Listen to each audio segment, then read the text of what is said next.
Well, good morning, everyone.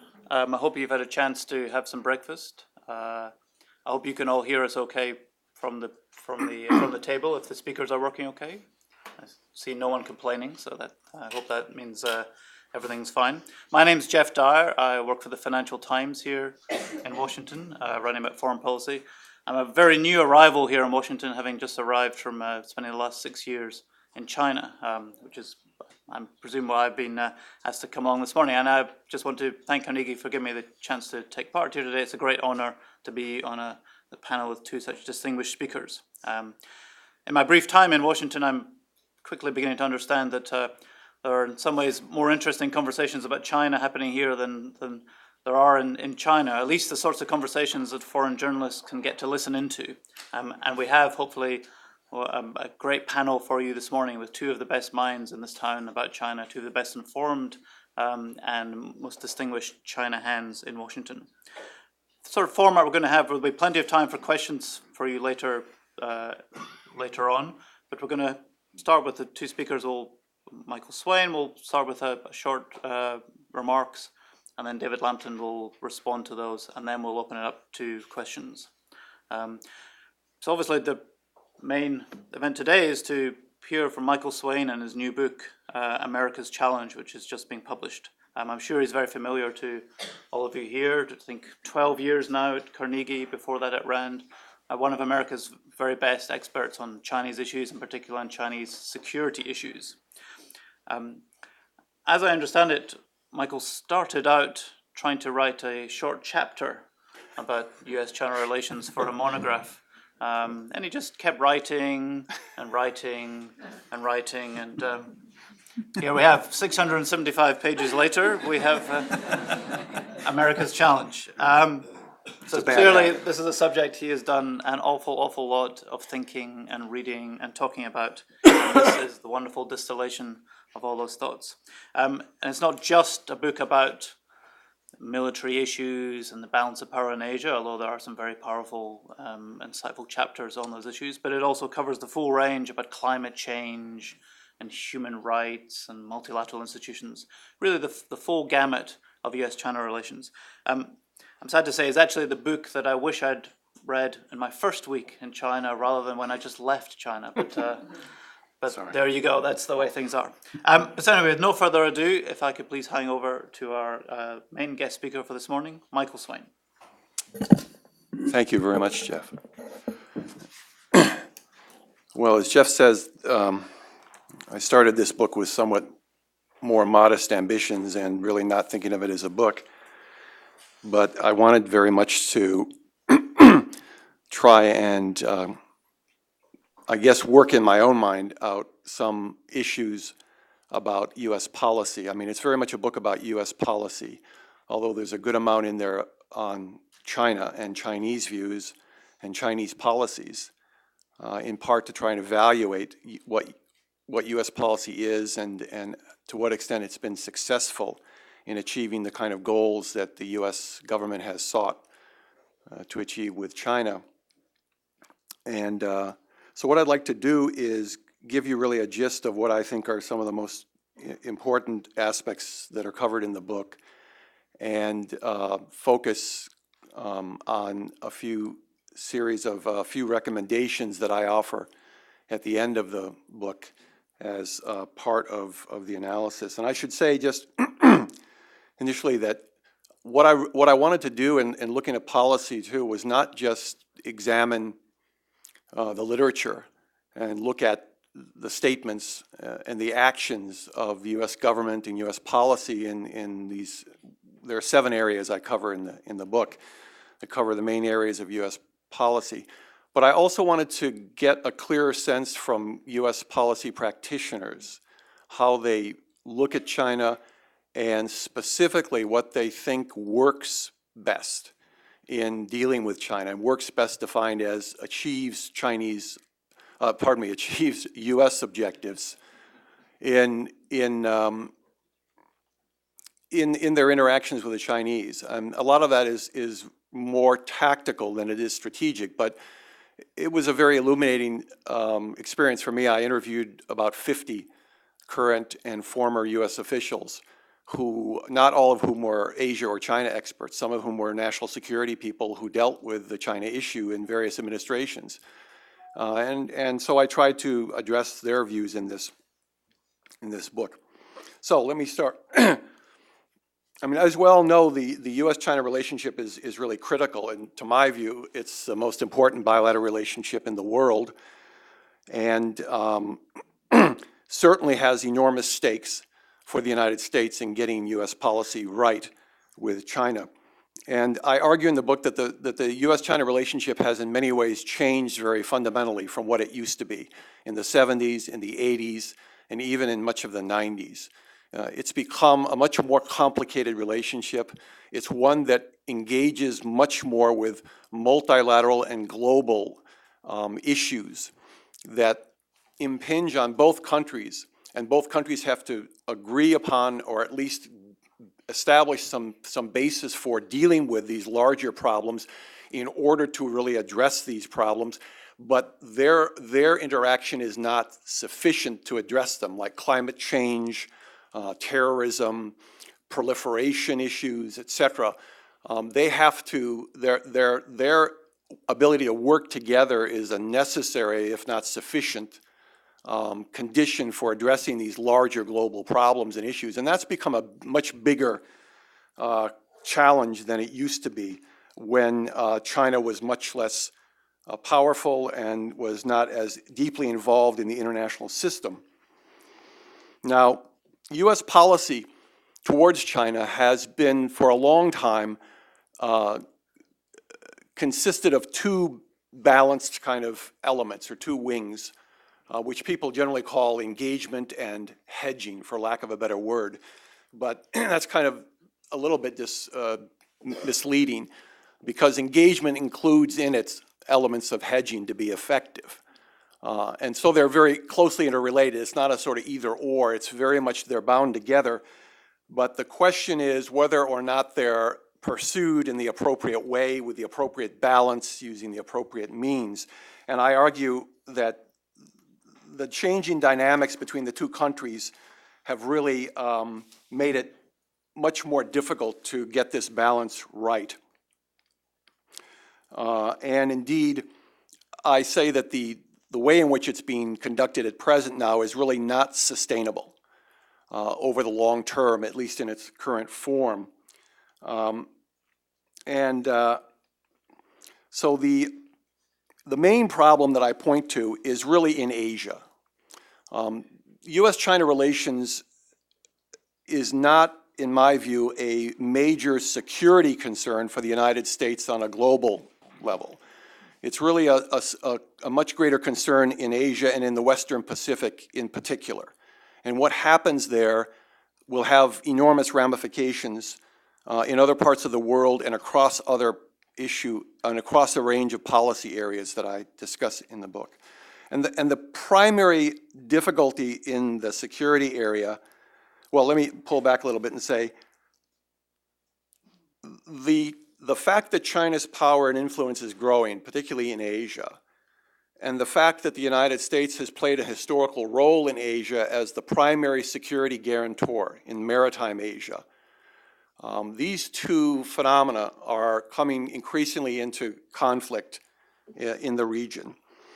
And how I describe this is views on the basic distribution of power and how they operate to sustain stability and prosperity in the region is one major question that remains unresolved between China and the United States. The two countries have very different views about what sustains prosperity and stability, I think, particularly in Asia over the long term. And so there needs to be some understanding or if not agreement between the US and China that addresses both countries' most vital interests in how they look at the distribution of power and how that's expressed in their policies, so that there's enough overlap there that the two can coexist within Asia. And we're seeing this problem worked out in a variety of ways currently, most recently and most pointedly in the issue of the South China Sea the issue of the East China Sea and other maritime issues, and Taiwan. The other big issue that the U.S. and China are grappling with, and that U.S. policy has to grapple with, is the issue of values and norms in dealing with the international system. And here we have a series of basic issues that the two countries have to have at least some understanding about in order to avoid increasing strategic rivalry. Free trade and open access to resources, various principles that govern international agreements on issues ranging from WMD proliferation all the way to some aspects of human rights even.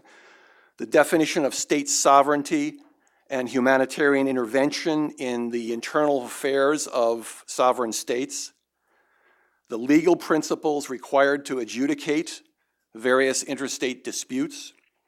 Definitions of relevant social and, in some cases, political even rights, and proper levels of voting power within international bodies between developing and developed states, democracies, and non-democratic governments. And so these are all issues that really impinge very much on, that really affect the ability of the U.S. to have policies in the region and more broadly globally that will sustain prosperity globally, that will sustain stability, and will avoid, as I say, a growing strategic rivalry. And I'll move to the what I draw as recommendations from from this assessment. My basic sense is that the U.S. is pursuing policies now that are designed to sustain its predominance in the Western Pacific, particularly as a maritime power. That it views stability in that region as based upon American predominance. U.S. officials don't like to refer to this very much. And in my interviews, they didn't really like to sort of say, well, predominance, that sounds a little excessive.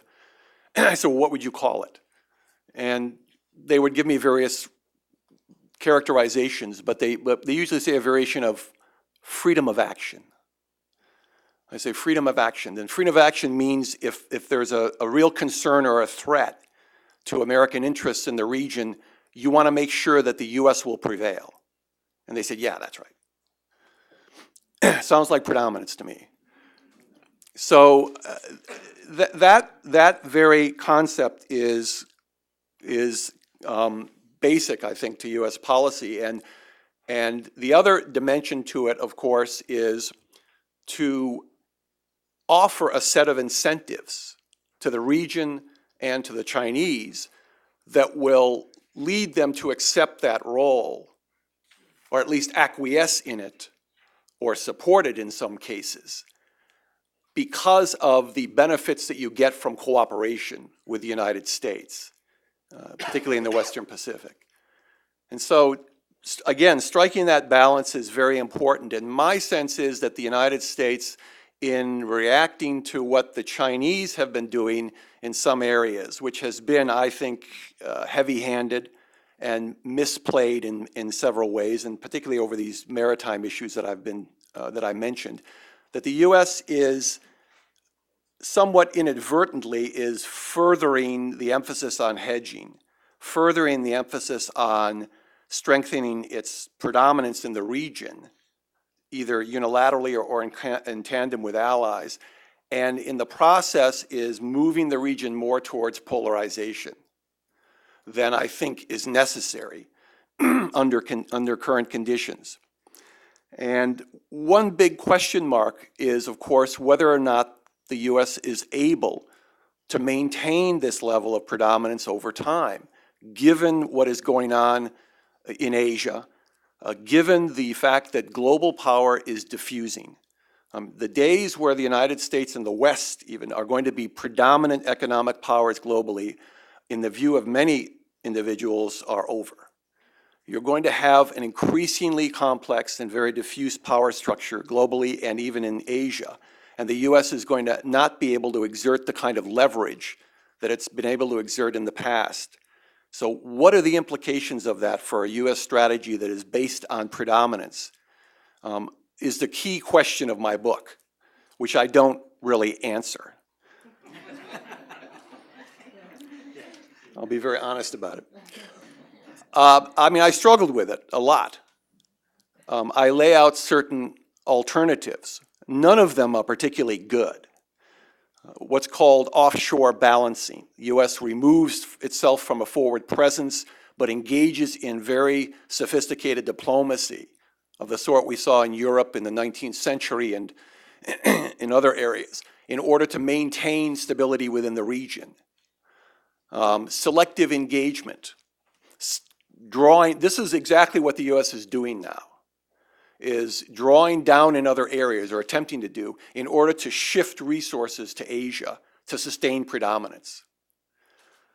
That's another one.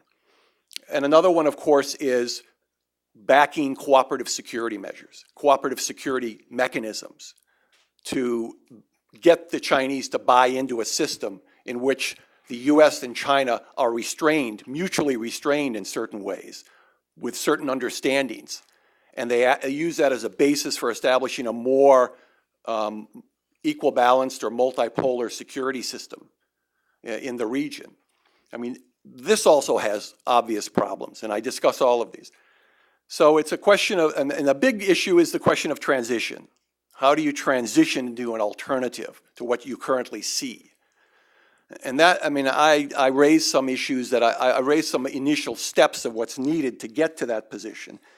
And that's really in the recommendations. I say we really have to, I think, focus on how to strengthen incentives for cooperation beyond what we're doing now with the Chinese. And I think that involves really hard thinking about the most critical security questions for the Chinese, which is their maritime periphery. And the relationship, the U.S. policy towards maritime issues, towards Taiwan, and towards Northeast Asia, particularly the Korean Peninsula. I think these areas, there needs to be greater thought given to long-term U.S. interests, what the United States wants to see happen in these areas, what it thinks it is an irreducible position that it does not want to compromise on, and how it's going to deal with any Chinese reactions if the Chinese don't accept it, and what kind of quid pro quos you can establish. Now, the word accommodation is a dirty word now in many circles. It's sort of equated to appeasement, which at one time was not a dirty word at all in international politics. But some measure of mutual accommodation on these most critical security issues, I think, is going to be increasingly important for the United States to contemplate in order to establish the kind of long-term stability in Asia that the U.S. and China both seek. And I offer some suggestions about how that should occur in various areas, including Taiwan policy, which I've written about before.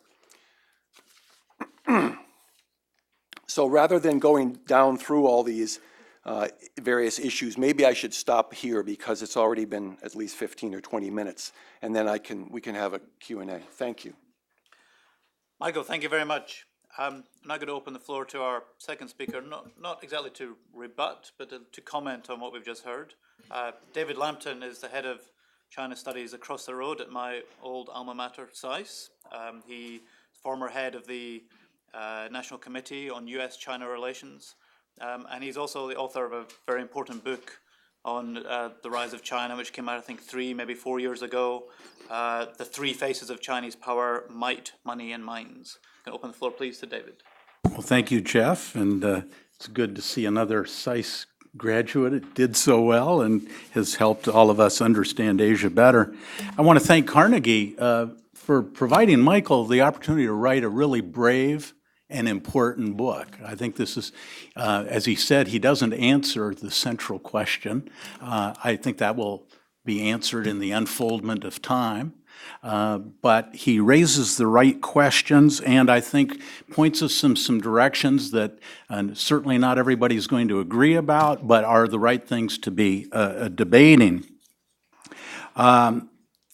I guess I would look, if I were you, to get an idea of the book, look at the last page of the text. Now, the footnotes are pretty long, but at the last sentence of the book is the status quo will not suffice. And I think that could have been the first sentence of the book as well. And it's really about how the equilibrium, the attempt to both hedge and engage, is an unstable equilibrium. And the book is really about what are the key areas we have to reach a new consensus with China about. Or alternatively, we can't, and we're going to have an increasingly unstable relationship. So I think the first sentence could be, or the last sentence could be the first sentence, and I think that's really the right question. We have an unstable equilibrium between the tendencies, related, and you said bound together, but also in tension, hedging and engagement, cooperation and friction in our relationship. And in Michael's view, and I would agree, we're in an unstable equilibrium, and we're seeing I think, unfolding before our eyes the degree to which this may be unstable. So the question really is how do you reestablish some kind of stable equilibrium in the face of the three major dynamic forces he describes, which are essentially China's growing power, globalization, and this development of transnational policy issues that require at least our cooperation to address, if not solve, just the two of us. So these forces are pushing towards for the need for cooperation, but in fact we're finding it very difficult. Now the question is, what are the key areas that need to be negotiated between China and the United States? And Michael and I haven't talked about. I'm glad to see at least that I read the book that you were talking about, so we're on the same wavelength here. But it seems to me that he identifies three major areas where we are going to have to negotiate with the Chinese or move to higher levels of conflict and friction in the future. And none of these areas of negotiation are going to be very easy for either party, but particularly, I would say, the United States. The first area that we have to work on is the whole area of the U.S. security relationship with Taiwan and the cross-strait relationship. And Michael, when he has a chance, can modulate my conclusions, but it seems to me that he has a set of very controversial propositions there, ones with which I'm personally in sympathy, but they will be very controversial, and I'll come back to them.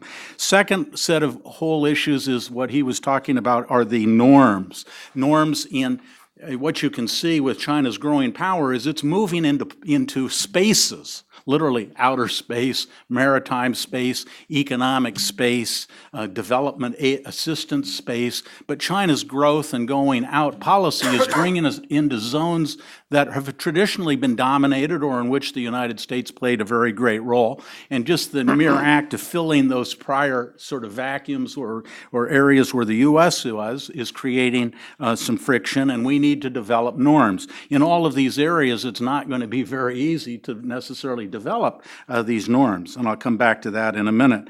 And then finally, and perhaps I think most importantly, I think if you want to get a sense of where dominance, predominance fits in American strategy, look at the American space strategy. There's actually a document on the American strategy in space, and it's unabashedly in U.S. dominance in that area. But dominance or predominance is very much core, I think, under the foundation, really, of American power, I think, globally, but certainly in Asia.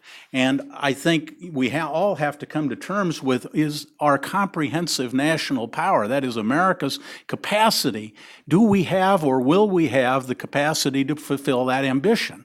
As much as we may wish to have it, if you think we're not, then you're obliged to think about what set of commitments can our power sustain. And I think Michael thinks that our relative slice of the global power pie is going to be diminished, not necessarily absolutely, but in relative terms, and therefore our capacity to dictate outcomes is going to be less, and therefore we're going to have to accommodate. That's certainly where I think the argument leads.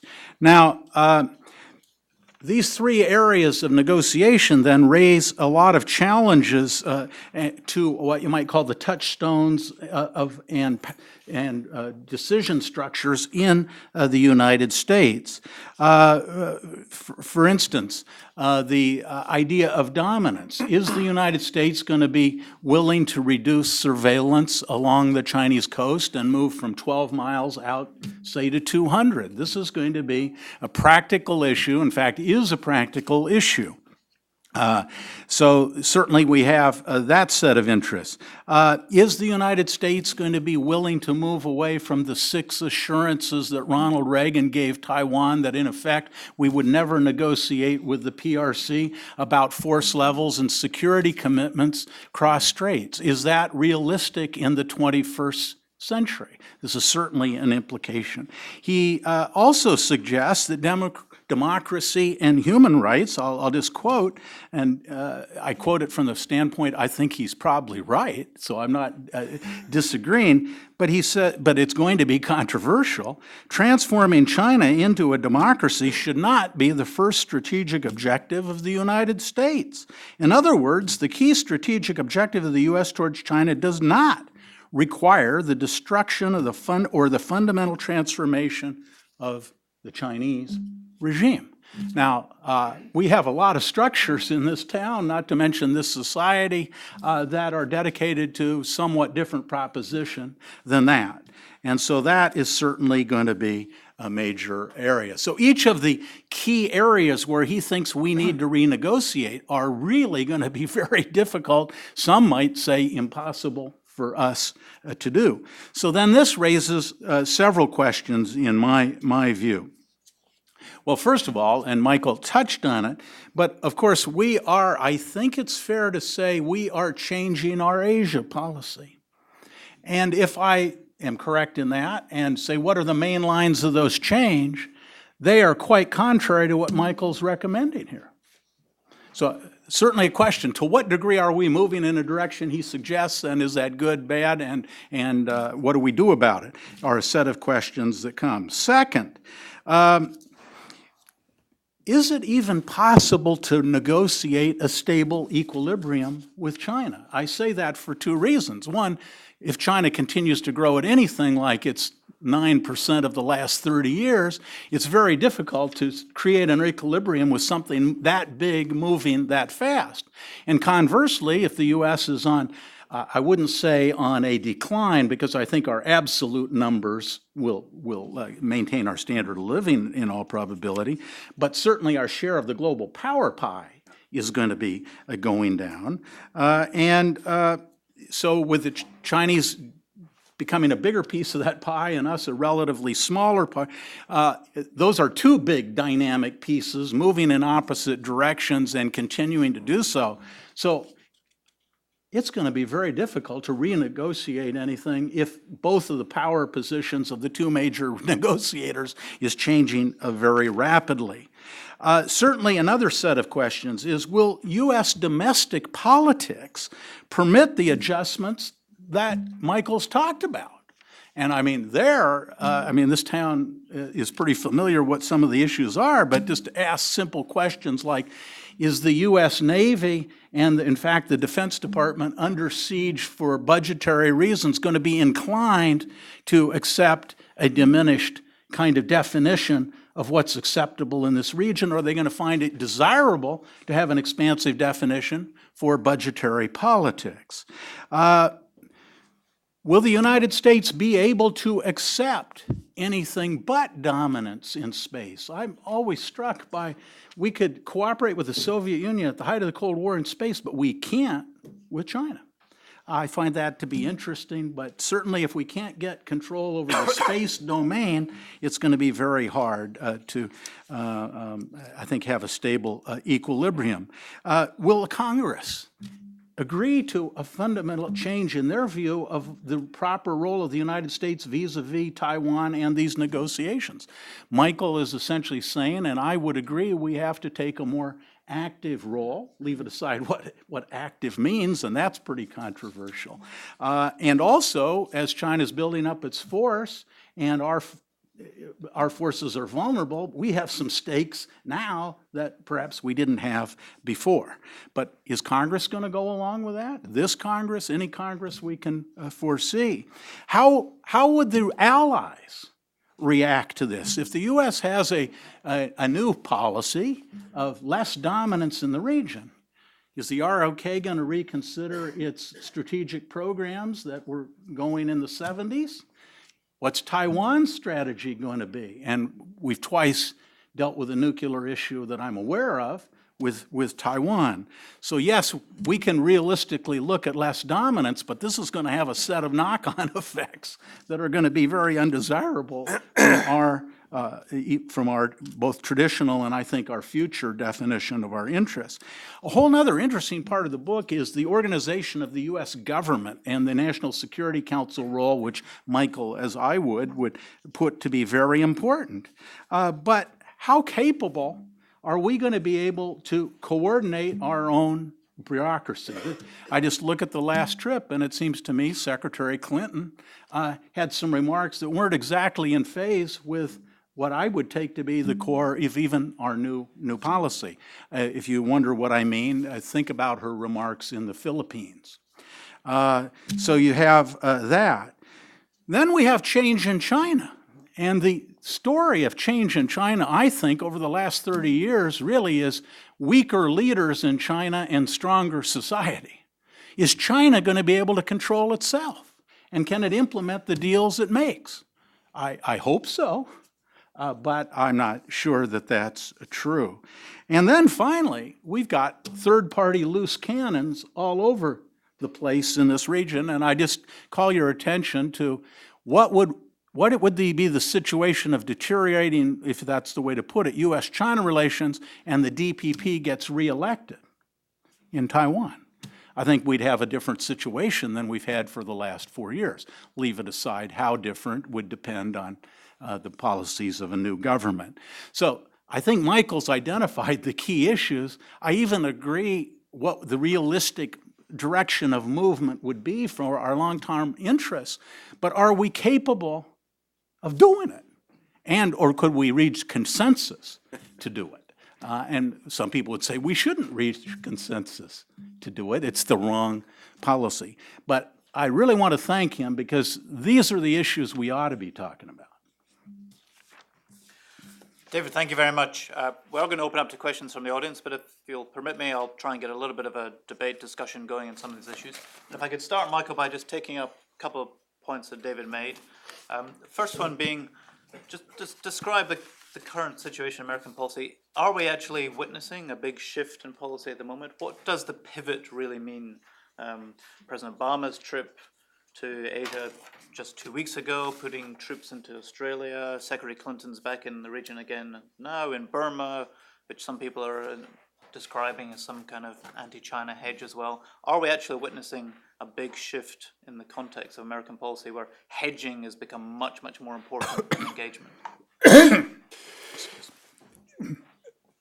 As I said in my remarks, I do think that the hedging dimensions of the policy are more in prominence, or more prominent than they have been. But I don't think this is seen by U.S. policymakers as a major change in strategy. It's really an effort to try to sustain the historic position of the United States by devoting more attention and more resources to that region. Because there's been a perception that the U.S. has not been as active and in some ways, to use a word that's much bandied about, as assertive as it needs to be to sustain predominance in the region and to sustain stability in the region. So I don't see it as a real fundamental change in strategy. But I do see it in the way it's being played out as involving, as I say, too much of the kind of balancing. I mean, there's a perception in some areas in the U.S. government that the sort of the conception of this move, this pivot to Asia, is all about China and is furthering the, you know, and is part of this counterbalancing effort. And all the media sort of play, and the media has played this theme. So there's a lot of sort of, well, the media is really hyping this issue because, you know, that's what the media does. And my view is, well, you know, I don't think the media is just completely out there in the stratosphere. I mean, you know, not just because you're on the panel. Say whatever you feel. And Don't worry about hurting my feelings, please. some media might be, but that there is some. I mean, people are talking to people, obviously, and there are, it's not. And the other thing that you hear is that well, we're doing this, we U.S. officials, we're doing this because the region demands it. The region has said very unambiguously, we want, and the phrase is American leadership. And then the question becomes, yeah, what exactly does that mean within the region? I think there's a lot of differences. I think many countries do want to see more active role, but they're also somewhat, some of them at least, somewhat nervous about what is happening. So my sense is it's not a change in strategy. It's really an effort to try and sustain a long-standing policy, but doing it by working more with other countries in the region, getting them to move closer to the United States in some ways, particularly on these maritime issues, and showing very clearly that the U.S. is going to increase its capabilities in the region as China increases its capabilities.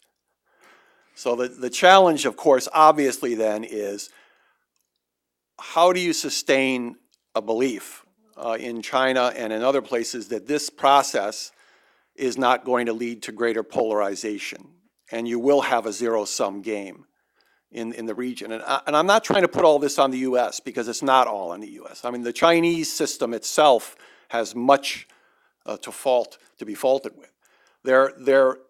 Their interpretation of what the U.S. does is always put through this prism of the grand strategic conspiracy in many areas. I mean, you hear a lot of nice talk from some officials in the Chinese government, but there is this, I think, this underlying theme that is very strong in certain circles, particularly in the military in China, that, you know, the U.S. is very clearly involved in an effort to is indeed involved in an effort to contain China, which I don't think is an accurate description of U.S. policy.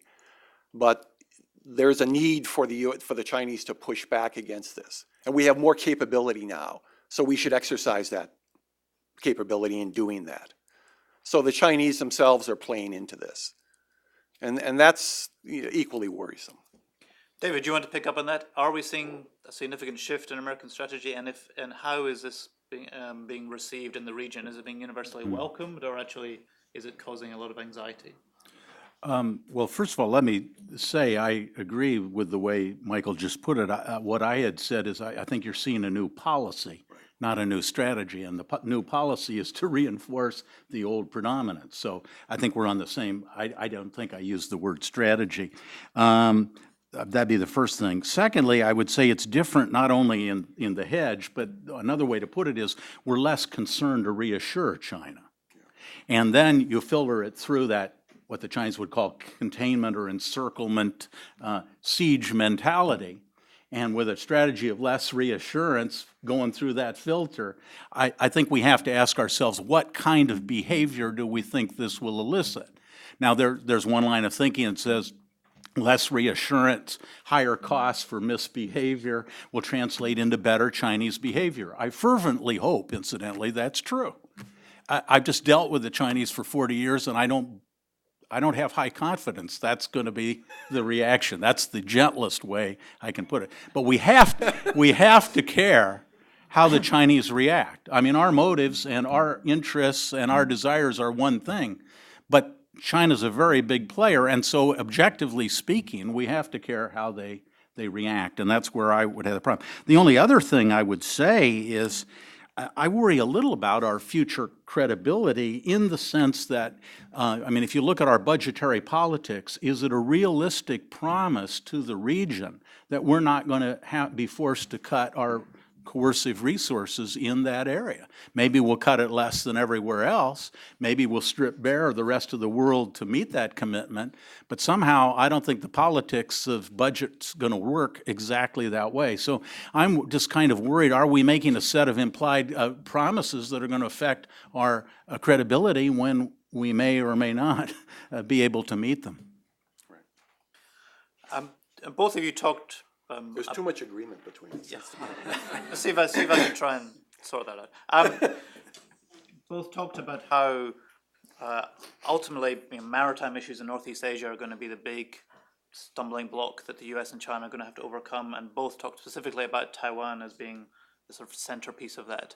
Michael, maybe you could start by just describing, I mean, you said the US has to really think very hard about what its bottom lines are in Taiwan. Could you extend that point a bit, tell us exactly what you think they are, and how, if that does imply a big shift in American policy, how would you negotiate that in American domestic politics, whereas David mentioned there would be a lot of backlash in Congress, to put it politely, against some of the things that you are beginning to suggest? Well, I mean, Mike laid out, I mean, these are all the critical questions, and that's why, I asked them and didn't answer them, because they are very difficult and they involve huge issues that are not just questions of what is the most rational policy for the U.S. to undertake toward China. They base themselves on assumptions that are of long standing in U.S. policy and in Chinese policy as well. I guess my bottom line is that the U.S. needs to be able to diffuse these security issues along China's periphery going forward. If we assume that China is going to continue to grow, and if the U.S. is going to continue to confront problems in the world, and if the world is going to diffuse its power, and how do you deal with that issue of these maritime concerns? Taiwan is front and center in this. And what I say in the book is the U.S. needs to really think hard about what kind of a quid pro quo it can establish with the Chinese as a first step in the defense situation, the military situation across the Taiwan Strait. I think the U.S. should seriously consider dealing directly with the Chinese about certain things that the U.S. is willing to do in the area of arms sales and other military assistance to Taiwan in return for certain assurances from the Chinese about behavior and about their own military deployments. And do this in the context of movement towards some kind of confidence-building measure that has real teeth to it. And see that as a prelude to opening discussions between China and Taiwan over the status of Taiwan. I mean, that's a big thing. And right now, there's absolutely no receptivity to this within the U.S. government. There's a kind of, it ain't broken, so don't fix it attitude. And my concern about this is driven by the assumptions about trend lines and growth, an assumption that it's going to be very hard, if not impossible, for Taipei and Beijing on their own to reach a modus vivendi that allows for this kind of a military drawdown. And the fact that the Chinese are unlikely on their own unilaterally to withdraw or draw down their military across from Taiwan. And so the U.S. will, over time, be compelled to sell increasingly more significant weaponry to Taiwan. And the Chinese will be increasingly less inclined to tolerate it. And they will look for ways to retaliate or deter against it. And that dynamic could become very messy. So, I mean, the first step is really to talk about what can be reached with the Chinese. And to not do it in the, I mean, the biggest obstacle to this, in my view, I mean, there are some real obstacles about the dynamics of an understanding in itself. I mean, it would be a problem in several ways, and I discussed that in the book. But the biggest problem, I think, is political. I mean, it really relates to perceptions of Taiwan in the U.S. body politic, at least among elites, not among the population in general. The population in general barely knows what Taiwan is, right? And certainly is not that concerned about Taiwan. And I would dare to say not many U.S. ordinary citizens would be willing to go to war with China over Taiwan. But we could end up backing into such a conflict. And so my view is that there really has to be a serious reconsideration of the 6 assurances that have been given to Taiwan. And there has to be a really serious consideration of what it is we would want to see from the Chinese for anything that we would give to them, but that we would be willing to deal with this. David, is Michael right that the US should be dealing directly with the Chinese over this issue? And what about the point that I presume the American government would make that, as Michael said, they would probably say that it isn't broken, so why meddle on this? We've had a period of a couple of big arms transactions in the last few years, which caused a lot of fuss and a lot of diplomatic stress between the US and China, but at the same time this has been a period of considerable rapprochement between Beijing and Taipei. So doesn't that also suggest that maybe things aren't quite as unstable as Michael's suggesting, potentially unstable? Well, I think there's both a practical reality and a tactical suggestion I would make. Certainly, we couldn't make any such move in our own election season, and certainly the outcome in Taiwan, I wouldn't be recommending talking too much about this, and certainly until after the election. If we see a Ma Ying-jeou regime reelected, then I think the dynamic's been quite satisfactory, actually, in the last 4 to so years, and I'd be more hesitant to change than the isn't broke, don't fix it would weigh heavily. If, on the other hand, we get a new DPP government and it doesn't find itself able, for whatever set of reasons, to at least pretty much keep the status quo, then I think the U.S. will see a set of entanglement dangers that will motivate us to say, well, maybe it's going to be broke pretty fast here if we don't do something. So I think it's a little more contingent, and that's why I mentioned the election in Taiwan. I actually think that's very important for our interests. As to the U.S., the U.S. government, I just think, nobody wants to get tarred with the idea of somehow diminishing support for a democracy in the face of a government with the governing characteristics of China. And I don't know what you do about that. And a lot of people would say you don't.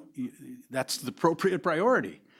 So I don't think the U.S. government. I think it's probably going to take a rather dangerous situation to get us to reassess what our relative interests, values are. Okay, we're going to start opening up to the audience for questions, please. If you could raise your hands, and when I call on you, if you could just briefly introduce yourselves. Do we have a microphone? We do have a microphone, yes. We could start with this gentleman in the white shirt in the front, please. Hi, my name is Matthew Robertson. I write for the Epoch Times newspaper. I have 2 questions. One of them is what you both think the Chinese regime's ultimate strategic objectives in Asia are. And then secondly, what your opinion is on whether it is a priority or it should be a priority for the US to defend Taiwan in light of its democracy and the nature of the Chinese regime. Mr. Lambton said that that's the attitude in Washington. But what are your opinions, and can you explain them? Sure. Michael, do you want to start? Yeah, okay. 2 good questions. I think China's, when we talk about ultimate strategic objectives, in contemplating China's situation, it always makes me a little nervous because I'm not sure China has an ultimate strategic objective that is clearly defined beyond the general guidelines that the Chinese have laid out, which is to be the way they describe it is a significant mid-range power by the middle of the century. But I think what that means to most Chinese is we want to have enough power, enough influence to be able to establish long-term domestic order and stability, and to have enough influence over issues in the international system that we care about such that people can't ignore our view. They have to take it into account. And within the region, that means more influence over the nearby countries on issues that matter most to the Chinese. Now, that's a pretty vague definition, but I think it's one that the Chinese are struggling with in terms of how do you do that? How do you do that? And there are different assessments within China about how to do this. One assessment is China is increasingly integrating into the international system and into the Asia Pacific.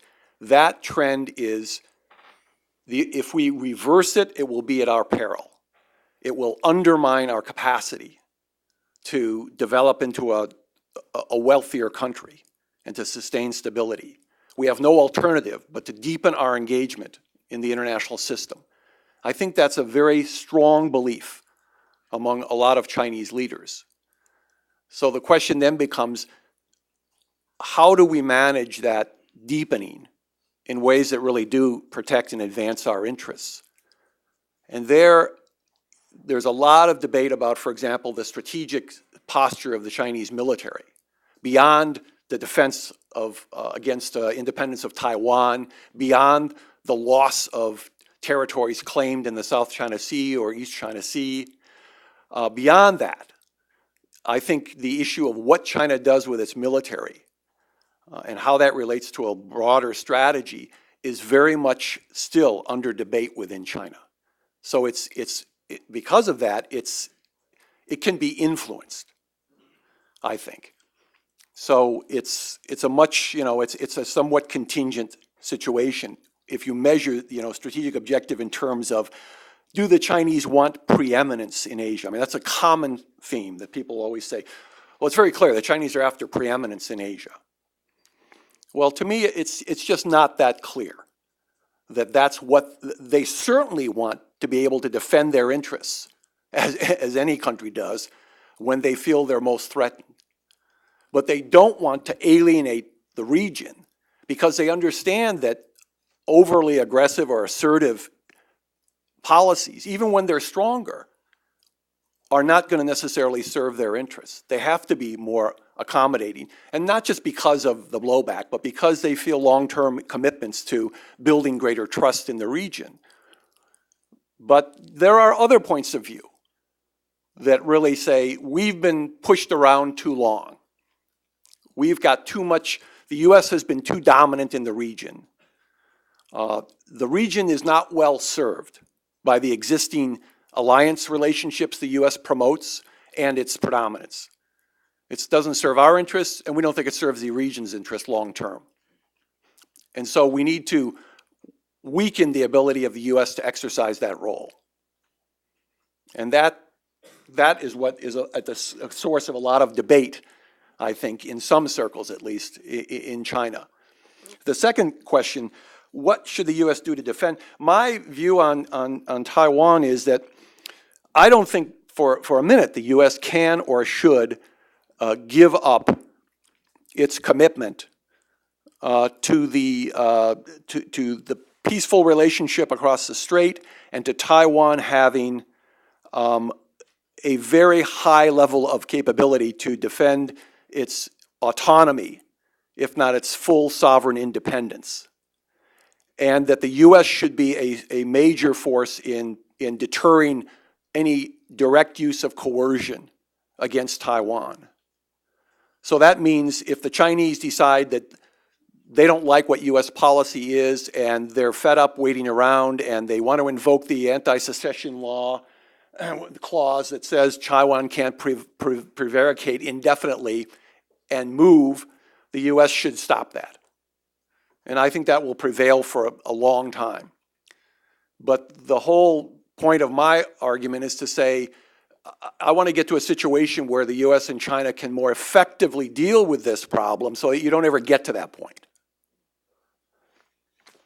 David, is there anything you want to come up to take up into those questions? I guess I just add two things, but I agree with both.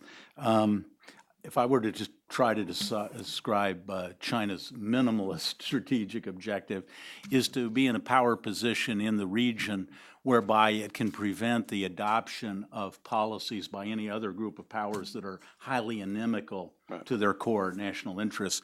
My worry here is, of course, as your power increases, sometimes your definition of your core interests increases. And so I think China is subject to that, the capabilities define the interests sometimes. So I'm, in fact, worried about that. But I think for the next considerable period of time, China's more interested in defending its core interests that I think we basically do understand and probably can live with.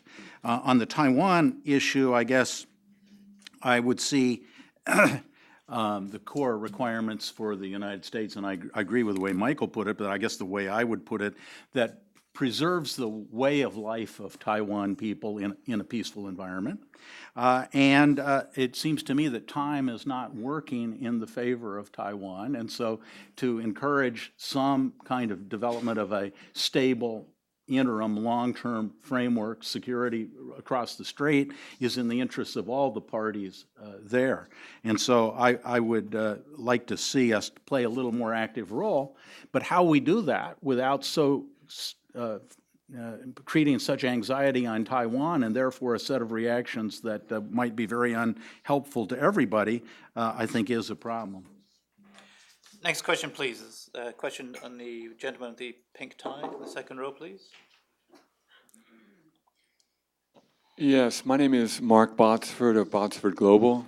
I was just wondering, you all have been focusing on Taiwan, and I was wondering if you believe that U.S. policymakers believe in the inexorable rise of China, continuing into the future. I have my doubts that U.S. policymakers have that feeling.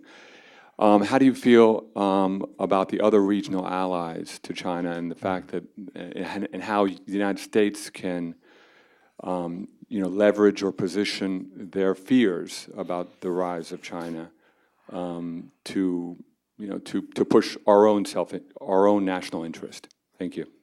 I'm thinking specifically about South Korea, Singapore, and Japan.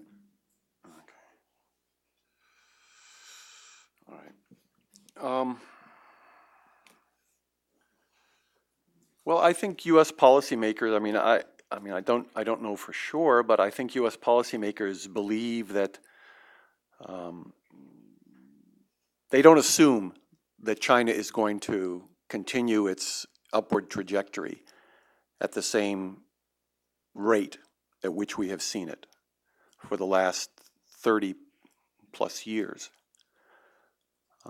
I think there is a growing belief certainly in outside quarters, outside the government, among quite a few economists, that the Chinese are facing some major decisions in continuing to sustain levels of growth that will be required to maintain production, expanding levels of living, employment, and ability to devote resources to its necessary areas. And so that's a sort of open question. And because that's an open question, I think there is a belief that China's ability to exercise its leverage over time may not be nearly as great as we think it is. And therefore, the U.S. is doing the right thing now, because it's basically it's basically going to be able to pull this off. It's going to be able to sustain its position, the U.S. is, because the Chinese are not going to be able to really acquire the kind of capabilities that would be required to really challenge the U.S. And I'm not saying that that's, that they think that, that the Chinese can't and won't be able to do that necessarily, but they think it's highly, there's a highly contingent aspect to this. So it works in effect to sustain the underlying assumptions under which I think American decision makers operate in looking at China. But in the near to medium term, of course, they can't assume that the Chinese are going to collapse or level out at area. They have to keep assuming the Chinese growth and influence is going to expand, at least short to medium term, and are interacting with them on that basis. And certainly, I mean, I was at a discussion not long ago about the future of the global system with a lot of very heavy hitters on the economic side. And they laid out in a very convincing way this diffusion of power that I talked about earlier. There was no real fundamental difference of opinion in a whole list of indicators as to how you're going to see this much greater diffusion of global economic power in the next 30 years. But where they did differ was whether or not the Chinese have the political capacity to do what will be necessary for them to maximize, to get the major benefit out of this process, to be able to really sustain their economy in significant ways. But they did say they don't have to keep 8% growth rates. They can continue to be very successful at lower growth rates, largely because their number of employable people is going to drop by 55 million over the longer term. So I think that sort of, it's still very much an open question, longer term. Now, in terms of dealing with other countries in the region, I argue that, in Northeast Asia, the basic problems that we face with China have to do with a combination, I think, of the strategic differences that the Chinese have in their conception of what's best for that region long term, and the difficulties that we have in interacting with our allies. Those two issues, I think, are critical in determining the future. And what I mean by difficulties with our allies is not, we don't have particularly bad relations with either South Korea or Japan right now. In fact, they're quite good. But I think it's highly problematic that the Japanese government is going to align its policies longer term with policies that would involve a greater level of, continuously greater level of confrontation with the Chinese, for example. I'm not saying that's what the U.S. is trying to do now, but the U.S. would certainly like to see Japan more in lockstep with itself in dealing with China. But the Japanese are very ambivalent about this, in my view. Many people sort of associate that ambivalence with the Hatoyama government in the early DPP period, and that's all over with now, and the Japanese all are, it's all warm and fuzzy with Washington. But I don't think that's necessarily the case. China's and Japan's economic stake in dealing with China is enormous and growing. And I think that will have an effect on Japan's calculations. And the other issue is the South Korea-Japanese relationship is always difficult under the best of circumstances, and I don't think it's going to necessarily get better. And South Korea, again, by the same token, is not necessarily fully in the same position as the United States.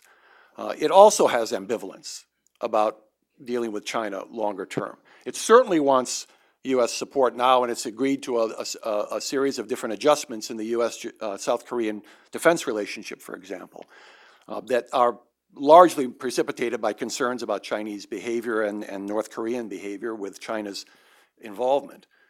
But I think that there is nonetheless a level of ambivalence there that means that the U.S. has to really coordinate much more effectively the relationship between Japan and South Korea and part of that is not to do it by saying we have this alliance against the Chinese, but really trying to work out ways where we can engage the Chinese with our two allies much more effectively in moving, for example, to a multilateral security type of more important multilateral security type of mechanism in Northeast Asia that comes out of the six-party talks or something like that. David, do you have any thoughts on this, on China's ability to turn economic power into political power and what this means for other countries in the region? Maybe not just Japan, South Korea, but maybe some of the other countries? Yes. First of all, I thought that was an excellent question about the sort of what are the implications of the assumption China's going to inexorably grow. Right. What if that isn't the case? Of course, a lot changes. I mean, the whole analysis is built on the probability that China's share of the pie is the pie's getting bigger and China's share is getting bigger. And if that's wrong, or proves not to be the case in the unfoldment of history, maybe some of our policy dilemmas that we see here would be lessened or our policy now more appropriate. Everybody, I would agree with Michael, everybody pretty much that I've talked to in the economics area sees, at least for the next 2 decades, a high enough rate of Chinese growth to essentially move in the direction that Michael presumes and that in fact I do. Now, all of us who spend our time looking at China just wonder how the Chinese leaders have the courage to get up in the morning given all the problems they have, just pollution, water, energy, migration, urbanization, middle class, expectations, internet, I mean, just go on and on. So we're all aware of that, and I think we'd all admit we're not certain that instability and decline could be in China's future. I think a question we think too little about, we tend to spend our time thinking about what are the downsides for the Americans of this continually growing behemoth. That's sort of the preoccupation. But would we really prefer a world in which China was unable to solve its core problems? And I'm quite frankly more afraid of instability in China than I am the problems of dealing with a successful China. And I think that's more likely, at least for the next 20 years. So I think most of the people I've talked to in the U.S. government probably make the working assumption that Chinese power, at least for the next couple of decades, is going to move in the direction that's been hypothesized here. I just want to raise one issue, though. We talk a little about alliances, but we're building, as we can see with Secretary Clinton in Myanmar, Burma today, and Vietnam and the Philippines. And I would just offer a little caution here. Each of those countries, and I'm thinking most of Vietnam and the Philippines, of course, have their own agendas. And quite frankly, it's in the interests of these littler countries on the periphery of China to involve us on behalf of their national interests. And all I would say is it's not self-evident to me that all of the ways in which the Philippines or Vietnam or Burma might define their national interests vis-a-vis China is not necessarily in our interest to line up with them. I think do we really want to get involved in every reef and atoll that's at dispute here and so forth. So I think some of these countries that we're moving towards, we need more sophistication about what their agenda is and how that might be not fully compatible with ours. I get nervous, for instance, when we start seeing the smaller countries with claims in, let us say, disputed areas, bring in American multinationals. What happens when something goes wrong here?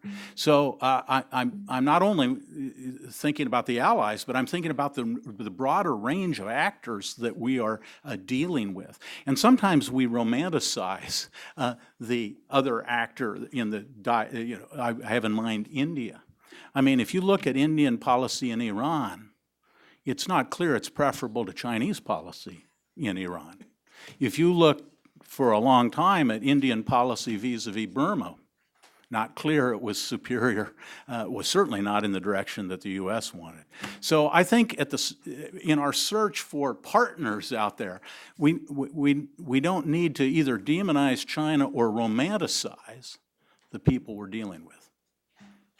Could I just, no, go ahead, that's all right. I'm talking too much. Lady in the third row, please. Thank you. Molly Williamson, American Academy of Diplomacy. I value the analysis you've shared this morning. Thank you very much. I would welcome your views, and including yours, Jeff Dyer, on two global issues where the United States and China might have room for cooperation.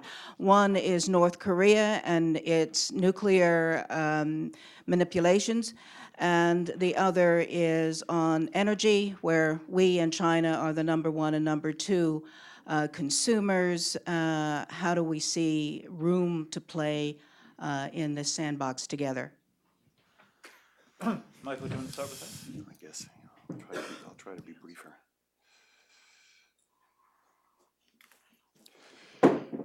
Well, the U.S. and China's interactions over North Korea are it's a long and complex history, and in recent years there has been a fair amount of I don't want to say coordination, but fair amount of overlap in what the two countries have been trying to do in order to avoid a crisis on the peninsula. And the Chinese have established for themselves a kind of a role in moving forward the effort of all the parties, including North Korea, to keep going on this denuclearization issue, and to keep trying to reach some kind of an understanding that will lead to a more stable outcome. The United States has depended on the Chinese in doing this to a significant degree. But that said, the problems have really emerged because of the dynamics of North Korean provocations and how to deal with those, and fears about what kind of measures, or concerns over what kind of measures have the most effect on North Korea in getting it to maintain that process, that negotiating process, without resorting to these provocations, which are really part of the negotiating process from the North Korean point of view. And there you have some real differences, at least in terms of suspicions or perceptions, if not in actual reality, in terms of the actual policy, but perceptions can be the reality. And that is that the Chinese, they are very cautious about signing on to behaviors that would put what they regard as undue pressure on the North Korean government, because it could lead to very uncertain outcomes that they don't want to go to. They don't want to deal with that. They're thinking long term. They want to see North Korea evolve in a way that will allow it to accept the kind of policies you've seen in China since the reforms in the late 70s. That's still their desire and their objective. That's their preference. And so that means you have stable transition in North Korea beyond the current leadership. And you don't want to upset that situation. And the U.S., and the suspicion there is that the U.S. isn't nearly as much in agreement on that. The U.S. would like to see regime change with a soft landing, is the suspicion. And that the U.S. therefore will push things that the Chinese will feel much more hesitant to push. That dynamic, I think, has deepened in recent years. It hasn't lessened. It's deepened in part because I think the Chinese are even more nervous about North Korean behavior. And I think they're more concerned about the transition, the political transition in North Korea. And so they're not going to, I don't think they're going to change their position on this in any meaningful way. And the U.S. is certainly, the U.S. tries to bat down the impression that it wants to, collapse the government. That's very much, it tries to reassure the Chinese on that score. But it still is, I think, very difficult to credibly get the Chinese to agree or think that the U.S. is going to be committed to the same kind of long-term strategy that Beijing holds. What else? Energy. Oh, maybe, did you want to say something on North Korea before? Just maybe two things. One is that I think we have to start from the premise that our policy, meaning China's and the U.S., to the degree that it was to have a non-proliferation result or non-nuclearization of the Korean Peninsula, has failed. And in fact, it's in the process of continuing to fail in a bad direction. So that's the first thing. Secondly, I would say the policy's failed in one other respect, in a sense, and that is that I think the South Koreans are now on a more hair trigger in terms of the next, quote, provocation. I don't think the ROK government can stand idly by and see its citizens killed by unprovoked Korean behavior. And I think the U.S. is very worried about how we can lessen the probability of a escalatory sequence that gets out of control. So I see the North Korean policy, or our policy, meaning China and the United States, as a failure in that term. But I do think the Chinese aren't, the nuclear problem isn't the number one problem on the Korean Peninsula as far as the Chinese are concerned. And so we're cooperating in one sense, but I think we have different, in a sense, strategic priorities. If you look at the top 5 priorities, we might have a list, but the order within that 5 isn't going to be the same, and I think it's a problem there. I agree. On the energy issue, that's a, I'm somebody who believes that the energy problem is in many ways an economic problem. It's not so much a military problem. That is, and what I mean by that is there's a lot of talk about the Chinese want to develop a blue water, long range, expeditionary capacity naval force to protect its strategic lines of communication for its energy transits from the Middle East or wherever to China. And I've always had trouble sort of understanding what the logic of that is, because it would involve a huge effort on the part of China to develop the kind of capability to do that to very uncertain ends, because it's very unclear to me how you, I mean, other than contesting sort of choke points, and there's a debate over whether or not the Chinese are animated by the need to have to deal with what some call the Malacca dilemma, the Strait of Malacca in Southeast Asia as a choke point, that they need to have the military that can keep that open even under challenge by the U.S. Navy. But my question is sort of to challenge what? I mean, are you going to stop all transit of tankers from the Middle East to Asia because you can't identify what's going to China? I mean, the ownership of these tankers and the oil that's on board, not the ownership of the tankers, but the oil that's on board, the ownership of that changes hands. Where it goes to actually changes over the course of the transit. So it's not something that you can just lay out this, unless you have the notion of a convoy. I'd like to see that. The Chinese convoying their oil, you know, with the capacity to do that would be just absolutely enormous.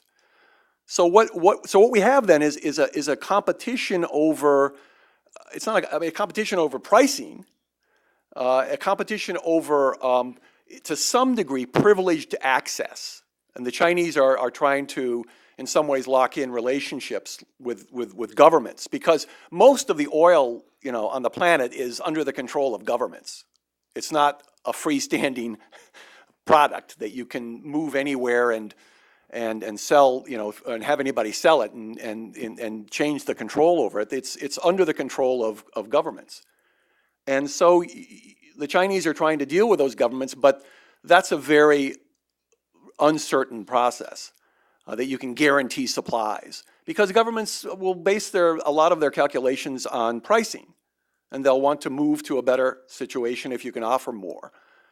And so I think it's much more strategic for the Chinese to think about how do they influence, you know, the international market in some ways, or where do they get their leverage from economically in the international oil market. than to think they're going to try and ensure their supplies through military means. We have time for one very final question, if someone can make it very pithy. I'll go to Chris at the front. Short and sweet, please. God, the pressures. Chris Nelson Report. Thanks for a wonderful discussion. I'm not sure it is short, but I hope it's pithy. We have elections coming up, as you noted, in passing in Taiwan, but also South Korea. And there's a very real possibility that today's opposition will be tomorrow's government. There's also a very real possibility there will be some major policy disagreements, disconnects, pick your right word, between current U.S. policy and where we think we need to go and what these new governments may well see, whether it's in dealing with North Korea or in dealing with the question of Taiwan identity and how to talk about sovereignty without using that word. In the 36 seconds remaining to us, I'd be fascinated in a little more discussion of this potentially short-term dual set of crises or challenge points for the U.S. policy as it's currently being carried out. Thanks. Michael, do you have a swift answer? Yeah. To that one? Yes, I'll try. Yeah, I mean, it's good questions, Chris, but I don't have any crystal ball about how the U.S. is. The U.S. is, I think it's a fair statement to say the U.S. is concerned about, I want to be careful. I mean, I'm not a U.S. official, so you can just take what I say with a grain of salt or ignore it. But I think it's concerned about a DPP win in Taiwan because it doesn't quite know where Tsai Ing-wen would go. She hasn't provided enough assurances. And yet the U.S. doesn't want to be seen as favoring any outcome. I mean, that's U.S. policy. We don't favor any outcome here. But if Tsai Ing-wen wins, the first, I mean, many people assume Beijing's already put in place a set of assumptions and policies if she wins that they're going to move forward with. But I'm not so sure. I mean, they may have certain things they want to do, but I'm not so sure that, I mean, the other transition that you didn't mention is China. Well, you're right. I mean, the Chinese leadership's going to be radically changed in terms of personnel within the next 18 months. And that could have a big impact on how that win, if it occurs in Taiwan, is viewed. And the legacy of the Taiwan policy in China. So I think the U.S. is very concerned about it. I think the U.S. will not alter its existing policies on this issue one iota, even if Tsai Ing-wen wins, but they will want to see more reassurances from her. And so there'll be a lot of effort to try and establish a very credible communication line and really be very probing on what it is she intends to do or not do. And by doing that, in part, perhaps reassure the Chinese that, you know, the worst case is not going to happen here. And then they'll have to see how it plays out. And I've already talked enough, so maybe you want to talk about this Korea leadership thing. I'll just wind up pithily. I guess I'd say two things. One is, of course, many of our friends and allies in the region are democracies, and a hallmark of democracy is periodic change in government, which means periodic change in policy, and certainly Australia over the last few years has seen some change in its policy as a result of elections and so forth. And I think we need to expect that in the fullness of time. With respect to Korea, Japan changes governments frequently. And so even though the environment at the moment seems to demand, I think, U.S. leadership, that will come and go as governments in the region change, or at least the degree of that. So I think it's wise to remember the current attitudes of governments, and even our allies, will change with respect to this. On the question of the concern of the U.S. government, I just recall the Financial Times was phoned by the, as I recall, somebody in the national security apparatus after Tsai